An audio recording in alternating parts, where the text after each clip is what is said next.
Oi, pessoal, tudo bem?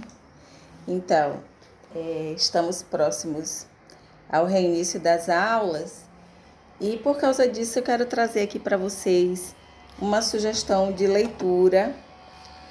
É, Na verdade, assim, né? Vocês sabem que eu gosto de contar as histórias para vocês e eu gosto de fazer essa ponte entre você ouvir a história e você ir lá e por conta própria, né? Por vontade própria, você ler o conto, o romance, seja o que for. Então hoje eu quero contar para vocês. Na verdade, vou trabalhar com os elementos da narrativa, né? Porque fica mais fácil para dissecar o conto A Cartomante de Machado de Assis. Então, vamos começar pelo narrador, né? Quem é o narrador da história? O narrador da história é um narrador de terceira pessoa. Nós já trabalhamos essas questões de narrador, né? O narrador ele pode ser subjetivo, objetivo. A gente não entra muito, não se aprofunda nessas questões, né? Porque isso vocês vão se aprofundar quando vocês estiverem no ensino médio. Mas enfim, esse narrador é um narrador de terceira pessoa e, como todo bom narrador machadiano, ele é um narrador onisciente. Ele sabe o que as personagens pensam, ele dá pitaco na história, né? Então não é um narrador que só observa e conta o que está vendo. Ele se dá ao luxo de se imiscuir ali, né, em tudo, no pensamento, e enfim, ele é dessa forma. Depois nós vamos para personagens. Quem são os personagens? Na verdade, A Cartomante é um conto que trata de um triângulo amoroso, né? Então, nós temos aí os três vértices do triângulo: Rita, Camilo e Vilela. E temos também a cartomante, né? Que, assim, tecnicamente seria a personagem central desse conto, né? Mas não tem o nome dela, né?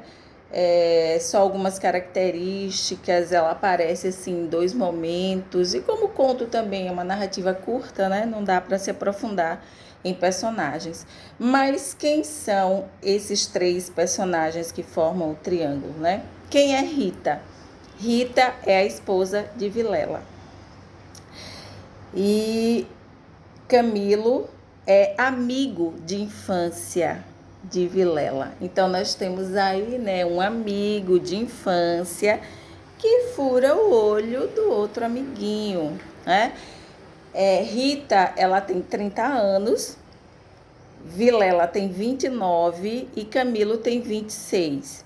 Então, como a história acontece no século XIX, nessa questão de idade, né, embora só exista um ano de diferença entre o casal, né, entre o casal oficial, né, Rita e Vilela, mas o narrador deixa bem claro isso. Só que entre Rita e Camilo, que é o amante, são 4 anos de diferença. Hoje em dia, né, no século XXI, ninguém se preocupa com isso. Mas no século XIX, essa questão de idade era uma questão séria, né, seríssima. E uma mulher de 30 anos já era considerada uma balzaquiana, uma mulher que sabia o que queria da vida, né? Inclusive ela já estava casada, embora não tivesse filhos nem nada. Mas enfim, quando o narrador vai dar as características desses três personagens, ele caracteriza Rita como uma moça bonita e tonta. O que é uma mulher tonta? É uma tola, uma mulher miolo mole, né? Uma mulher que, embora saibamos que naquela época, né, as moças, elas eram educadas exclusivamente para o casamento. Elas não eram educadas para estudar, né? Quando eu digo educadas, assim, né? Orientadas. para estudar, para ter uma profissão, isso não existia naquela época, com raríssimas exceções, né? A gente não pode dizer que não existia porque, né, a gente não pode generalizar. Mas, no geral, era assim, né? Ainda mais, o narrador fala também que Vilela casou com ela na província. Então, naquela época era assim, né? O Rio de Janeiro era a capital e o resto era província. Então, qual província? Não sabemos, mas ela era uma provinciana. E ele era magistrado lá na província, só que ele abandonou a magistratura e abriu banca de advogado, né? Foi advogado no Rio de Janeiro. Quando eles saíram da província e foram morar no Rio, quem cuidou de tudo foi Camilo, foi o amigo, né? Arranjou casa e tal. E aí, como eles eram amigos já de infância, né? Quando Vilela e Rita vieram morar no Rio de Janeiro, Camilo começou a frequentar a casa deles, né? Com muita frequência, né? Sejamos redundantes nessa hora. E essa proximidade, né? O texto diz também que Camilo era um rapaz ingênuo, né? Ele tinha uma certa ingenuidade, uma ingenuidade moral, uma ingenuidade prática, na vida prática. E Vilela, ao contrário, Vilela era um homem mais sério, né? Embora a diferença de idade não fosse tanta, entre eles dois eram só 3 anos de diferença, mas dá-se a entender que Vilela era um homem sisudo, era um homem mais compenetrado, e o outro não, né? O outro era meio... assim, o caráter dele casava com o caráter da esposa de Vilela, né? De Rita. E vão ficando cada vez mais próximos. Essa proximidade atinge um ápice quando a mãe de Camilo morre. No decorrer do texto, a gente também percebe que Camilo ele tinha um certo complexo de Édipo mal resolvido.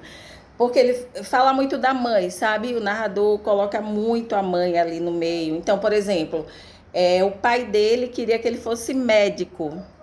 Mas aí o pai morreu e, segundo o texto, ele decidiu não ser nada. E aí o que acontece? A mãe dele arranja um emprego público para ele, né? Ele vai ser funcionário público. Hoje em dia, né, todo mundo estuda, todo mundo quer fazer concurso, quer ser funcionário público, mas naquela época e até uns anos aí, né? Era só alguém ter influência e arranjava, né? Um emprego público. Então ele era funcionário público por falta de opção. E aí, quando a mãe dele morre, aí ele fica, né, coitado, né? Ele fica naquela tristeza, né? Naquela prostração. E segundo o texto, Vilela cuidou do inventário e dos sufrágios, e Rita cuidou do coração, né? E ninguém melhor do que Rita para cuidar do coração de Camilo. E aí os dois começaram, né? Engataram mesmo um romance debaixo do nariz do marido dela.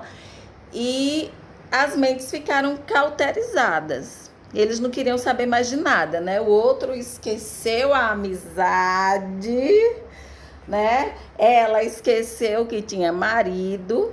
E aí os dois se entregaram mesmo, né? À concupiscência da carne. E eles se encontravam na casa de uma... segundo o texto, né, de uma comprovinciana dela, né, alguém que era conterrânea dela, né, da mesma cidade. E se encontravam nessa casa, na Rua dos Barbonos. Eu até dei uma olhadinha lá, mas a rua já mudou de nome. E eles moravam em Botafogo. Rita e Vilela moravam em Botafogo. Moravam bem, né? Moravam na zona sul do Rio de Janeiro, cartão postal do Rio de Janeiro.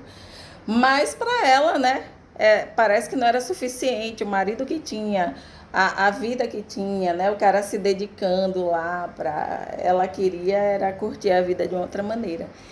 E aí os dois se encontravam, né? Até que, né? Eles estavam de boa lá na lagoa, no aterro do Flamengo. E aí Camilo recebe uma carta anônima, chamando ele de cafajeste, né? No popular. E ele era medroso, né? E ele ficou com medo. E depois dessa carta anônima, ele começou a rarear as visitas na casa do amigo, né?